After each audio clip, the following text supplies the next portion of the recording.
안녕하세요. 여러분들과 함께 이번 시간에는 바이타민과 미네랄을 살펴보고자 합니다. 식품영양 전문가로서의 학문적 바탕을 갖추어서 설명을 할 수 있도록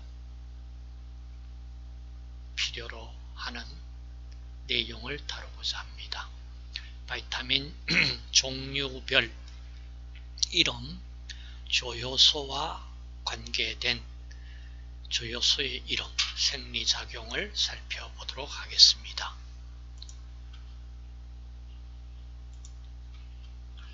바이타민 B1 이름이 티아민입니다. 티아, 사이오티아, 황을 포함하고 있는 아민입니다. 조효소는 티아민 피로포스페이트 TPP 이렇게 이름을 부르는 효소가 보일 겁니다. 조효소가 보일 겁니다. 생리작용은 탈탄산 반응, 그러니까 CO2 카복실산으로부터 CO2를 제거하는 탈탄산 반응을 진행시키는 조효소입니다. 조효소의 구성 성분입니다. 다음 B2, 바이타민 B2 이름을 리보프라빈이라고 이름을 부릅니다. 자, 티아민, 리보프라빈, FAD, 프라빈 아데닌 다이뉴크레오타이드 약자입니다. FADH2 이와 같이 플라빈 모노뉴크레오타이드. 자, 여기에 바이타민 B2 리보플라빈이 조효소에 포함이 되어 있습니다.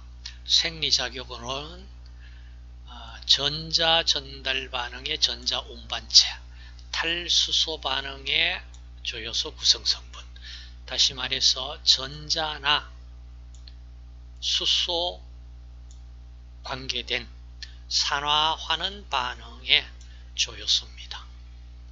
바이타민 B3, 나이아신 혹은 니아신, NADH 들어보셨죠? 니코틴 아마이드 아데닌 다이뉴크레오타이드, NADPH, 니코틴 아마이드 아데닌 다이뉴크레오타이드 포스페이트 역시 산화환원 반응에 관여되는 조효소입니다. 바이타민 B5, 판토텐산이라고 이름을 부릅니다. 조효소 코엔자임 A, 조효소 A 혹은 아실 캐리어 프로테인의 약자 ACP의 조효소에 바이타민 B5, 펜토텐산이 사용됩니다. 생리작용으로는 CH3CO, 그러니까 CH3CO 기를 운반하는 아세틸기 운반체 혹은 아실기 전달 반응 운반체의 조효소 구성 성분이다. 다음 바이타민 B6 피리독신 그럽니다. 피리독신 PLP 조효소 피리독살 포스페이트 약자입니다. PLP 피리독신 아미노기 전달 반응의 조효소입니다. 다시 말해서 단백질 대사, 적혈구 생성 등에 관여합니다. 다음 바이타민 B7 바이오틴이라고 그럽니다. 바이오틴 혹은 비오틴 CO2 전달 반응의 조효소입니다. 바이타민 B9 엽산 폴릭 애시드라고 그럽니다. THF 조효소 들어보셨을 겁니다. 테트라 플로로폴레이트 THF 단일 탄소 단위를 운반해주는 조효소입니다. 엽산 THF 단일 탄소 운반체 바이타민 B12, 시아노코발아민, 코발트를 포함하고 있습니다. CO, 코발트를 포함하고 있습니다. C 대문자, O 소문자, 코발트. 아데노실 코발아민 혹은 메칠 코발아민 같은 조효소 이름에 이 바이타민 B12가 결합되어 있습니다. 자, 생리작용으로는 분자 내의 재배열이나 메칠기 전달 반응의 조효소입니다. 다시 말해서 핵산 단백질 대사 적혈구 성숙에 필요한 조효소입니다.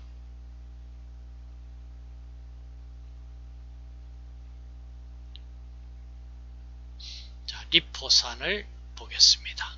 아실기 운반체 조효소의 아실기 운반체로 사용이 됩니다. 다음 바이타민 A 레티놀이라고 이름을 부릅니다. 끝에 올 알코올기 가지고 있다. 자, 시각 관련된 시각 회로의 유지, 상피세포 분화에 관여하고 있습니다. 바이타민 C 아스코르브산이라고 이름을 부릅니다. 항산화 기능, 다시 말해서 산화를 억제할 수 있는 기능, 산화 방지, 다시 말해서 남을 환원시킬 수 있는 환원제 역할을 합니다. 콜라겐 합성, 철 흡수 촉진 등의 생리작용을 나타냅니다. 바이타민 D, 칼스페롤 그럽니다. 칼슘 대사에 관여됩니다. 바이타민 E, 토코페롤, 항산화 기능을 갖고 있습니다. 바이타민 K, 메나티온이라고 합니다. 혈액 응고와 뼈석회화의 생리작용을 가지고 있습니다. 자, 여기서 앞쪽에서 본 바이타민 B와 C는 수용성이고 나머지 A, D, E, K는 지용성 바이타민입니다. 자, 이렇게 해서 우리 바이타민과 미네랄의 필요량을 살펴보겠습니다. 자, 평균 필요량, 그 다음 권장 섭취량, 충분 섭취량, 상한 섭취량. 자, 이 값에서 바이타민, 미네랄, 자, 평균 필요량은 자, 이런 것들이 평균 필요량이 설정이 되어 있습니다. 권장 섭취량 설정되어 있습니다. 자, 평균 필요량과 권장 섭취량은 구하기 위해서는 당연히 지금 평균 필요량이 설정되어 있는 이 바이타민은 권장 섭취량도 함께 설정이 됩니다. 자, 왜 가능합니까? 평균 필요량은 사람의 중간값 50%가 충족하는 필요량이죠. 거기에 표준 편차 값을 구해지는 데이터가 있으니까 권장 섭취량을 구할 수가 있습니다.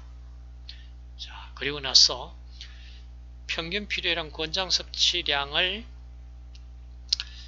구하기 위한 데이터가 부족한 경우에는 충분 섭취량의 값으로 나타내는 값을 설정을 할 수 있습니다. 그리고 상한 섭취량이 설정되어 있다는 것은 자, 어떤 과량을 섭취했을 때 건강에 나쁜 영향을 미칠 수가 있다는 어떤 자료가 있다면 이 상한 섭취량을 구해서 상한 섭취량을 정해야 됩니다. 자, 바이타민 경우에 상한 섭취량이 결정되어 있는 부분을 한번 살펴봅시다. 자, 바이타민 A, D, E입니다. 바이타민 C도 설정되어 있어요. 그 다음 나이아신, B3, 피리독신, B6, 엽산, B9. 자, 이 상한 섭취량이 설정되어 있는 바이타민을 좀 기억을 해주세요. 그 다음 무기질을 보겠습니다. 자, 무기질에서 충분 섭취량과 상한 섭취량, 그리고 상한 섭취량이 설정되어 있지 않는 무기질, 자, 이 세 가지를 한번 살펴보고자 합니다. 우선 상한 섭취량이 설정되어 있지 않는 무기질은 소듐, 나트륨, 염소, 카륨, 크롬, 자, 이 네 가지가 상한 섭취량이 설정되어져 있지 않는 무기질입니다. 그럼 상한 섭취량이 설정되어 있는 무기질을 보겠습니다. 자, 칼슘, 영하도 설정되어 있어요. 인, 마그네슘, 철, 아연, 구리, 불소, 망간, 요드, 세레늄, 모리브데눔. 자, 불소와 망간은 자, 봅시다. 충분 섭취량도 설정이 되어 있어요. 그리고 자, 나트륨, 염소, 카륨, 크롬은 상한 섭취량이 설정되어 있지 않는 원소들입니다. 그럼 여기에 상한 섭취량이 설정되어 있지 않는 무기질에 불소, 망간까지 포함한 충분 섭취량이 설정되어 있다. 자, 이걸 좀 기억을 해 주시면은, 자, 무기질에 대한 필요량을 여러분들이 문제가 나오더라도 정리를 풀 수 있는 힘을 가지시면 좋겠습니다. 자, 이어서 나머지 바이타민 종류입니다. 자, 수용성, 지용성으로 나눴다. 자, 수용성은 바이타민 B, C군입니다. 지용성 바이타민 A, D, E, K. 자, 그 다음 자료를 보시고 특징, 독성, 전구체, 조리 시 수용성은 물을 사용을 한다면 손실이 될 확률이 높습니다. 자, 지용성은 물로는 손실되기 어렵지만 기름으로 조리를 한다면 어떤 기름에 녹아 손실될 위험성도 있습니다. 자, 구조식을 한번 보고 넘어가고자 자료를 담았습니다. 티아민, 앞쪽에서 말씀드렸죠. 티아 그러면 설파, 황을 포함하고 있다, 이런 뜻입니다. 자, 이와 같이 보시면은 티아민, 바이타민 B1, 당질대사, 티아민 피로포스페이트, 자, B2, 리보플라빈, 자, 리보플라빈, B3, 니코틴산 혹은 나이아신이라고 이름을 부릅니다. B5, 판토텐산, B6, 피리독신, B7, 바이오틴, 비오틴에도 황을 포함하고 있습니다. B9, 엽산, 포릭 애시드, 엽산. 자, 이런 것들은 보시다시피 구조식에서도 물과 친화력이 있는 구조식을 가지고 있다. 물과 친화력이 있는 수용성 바이타민이다. 구조식에서 여러분들이 보실 수가 있겠습니다. 코발아민, 바이타민 B12. 자, 여기에 코발트, CO 코발트가 보이죠. 피롤기 가지고 있고 코발트가 들어가 있습니다. 그 다음 바이타민 C, 아스코르브산. 자, 이와 같은 구조식을 가지고 있습니다. 그 다음 지용성으로 바이타민 A, 레티놀. 자, 지금부터 이제 물에 왜 잘 녹지 않을까? 기름에 잘 녹을까?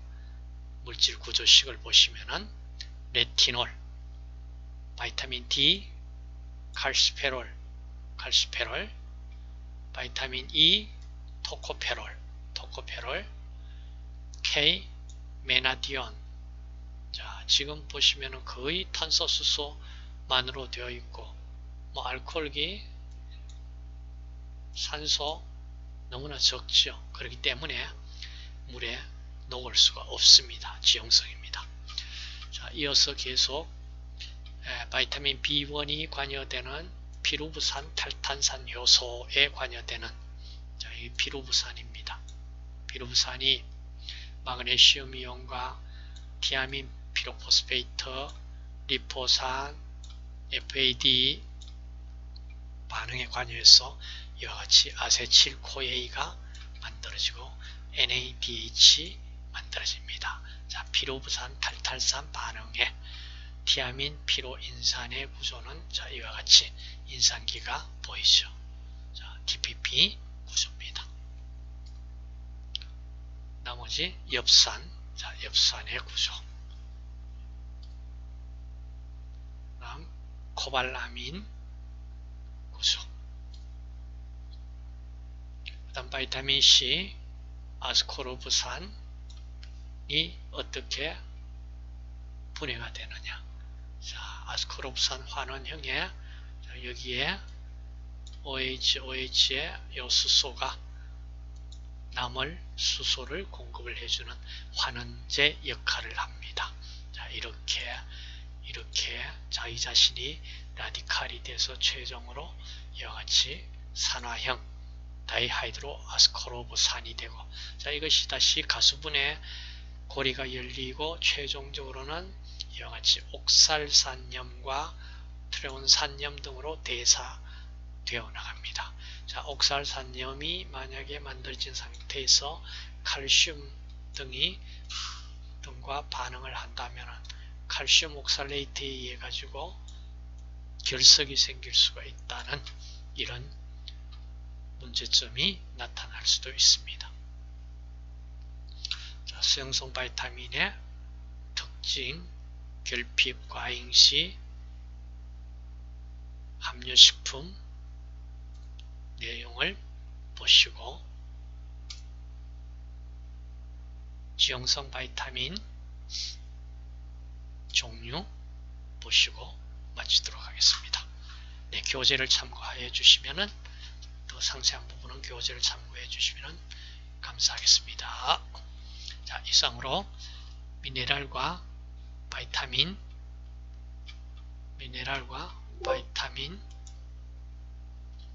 대한 요약된 내용으로 여러분과 함께 정리하였습니다.